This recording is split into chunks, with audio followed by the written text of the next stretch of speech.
Hi, எல்லோரும் எப்படி இருக்கீங்க? சிறுகீரை பொரியல் எப்படி பண்ணேன்னு பார்க்கலாம். 2 ஸ்பூன் நல்லெண்ணெய் ஊற்றி கடுகு, உளுந்தம்பருப்பு, வெந்தயம், கொஞ்சம் ஜீரகத்தூள் இது முதல் சேர்த்துக்கணும். எண்ணெயில் கொஞ்சம் நேரம் நல்லா பொரியட்டும். பொரிஞ்ச பிறகு சின்ன வெங்காயம் ஒரு 4-5, பூண்டு இது ரெண்டும் சேர்த்துக்கலாம். இது நல்லா வதங்கணும்.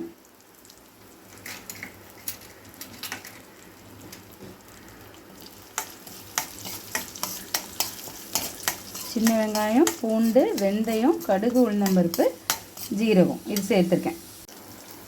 இது நல்லா வதங்குது.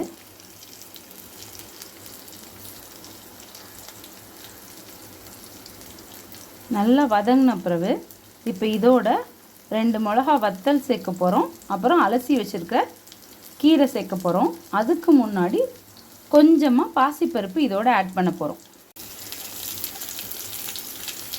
வத்தல் சேர்த்துருக்கேன்.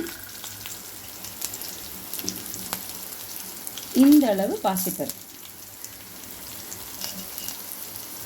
அது நல்லா எண்ணெயிலே பாசிப்பருப்பு பொரியட்டும். பொரிஞ்ச பிறகு நம்ம சிறுகீரையை இதோட ஆட் பண்ணுவோம்.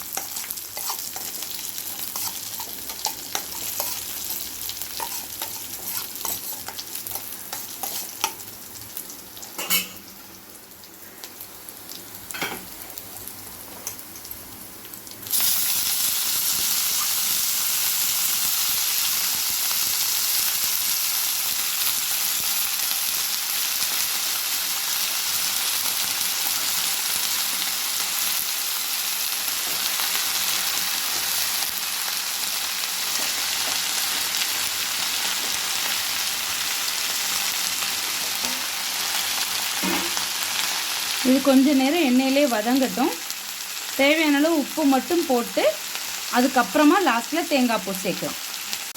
கொஞ்சம் எண்ணெயில் வதங்கின பிறகு உப்பு சேர்த்தா தான் நல்லது. உடனே உப்பு சேர்க்க வேணாம். இப்போது நான் தேவையான அளவு உப்பு மட்டும் இதில் சேர்க்குறேன். இலை எல்லாமே பச்சைத்தன்மை போய் நல்லா வதங்கி சாப்பிட்ற அளவுக்கு வர்ற டைமில் நம்ம தேங்காய் பூ சேர்க்கணும். இந்த சிறுகீரை ரொம்ப ஹெல்த்தின்னு சொல்கிறாங்க. பிளட் ப்ரெஷர் கண்ட்ரோல் பண்ணுதுன்னு சொல்கிறாங்க. ஹார்ட் ஹெல்த்துக்கு ரொம்ப நல்லதுன்னு சொல்கிறாங்க. ஸோ அடிக்கடி சேர்த்துக்கலாம். ரொம்ப சிம்பிளான மெத்தட் தானே. இது நம்ம அரைக்க போகிறது கிடையாது. டேஸ்டியாக மட்டும் பண்ணிட்டோன்னா நமக்கு சாப்பிட்றதுக்கு நல்லாயிருக்கும். இன்றைக்கி பூண்டு குழம்போடு சேர்த்து இதை நான் சைட் டிஷ்ஷாக பண்ணுறேன். நல்லா வெந்து வரணும். நல்லா தெரியணும் உங்களுக்கு. தொட்டு பார்க்கும்போது கரண்டி வச்சு தொடும்போது பச்சையாக ஹார்டாக இல்லாமல் நல்லா வெந்துருச்சு அப்படின்னா இது மேலே நம்ம தேங்காய் பூ போட்டுடலாம். இந்த அளவு மட்டும் தேங்காய் பூ போட்டு, தேங்காய் பூ போடாமையும் சமைக்கலாம். போட்டால் இன்னும் கொஞ்சம் டேஸ்ட்டாக இருக்கும். நீங்கள் குழந்தைங்களுக்கு கொடுக்கும்போதோ யாருனாலும் ஆசையாக சாப்பிடுவாங்க. ரைஸ் இல்லாமல் பவுலில் வச்சும் டைரெக்டாக டயட்டில் இருக்கவங்க கூட இதை எடுத்துக்கலாம். இந்த சிறுகீரை ட்ரை பண்ணுங்கள். ரொம்ப ஹெல்த்தி, ரொம்ப easy, interesting to cook also.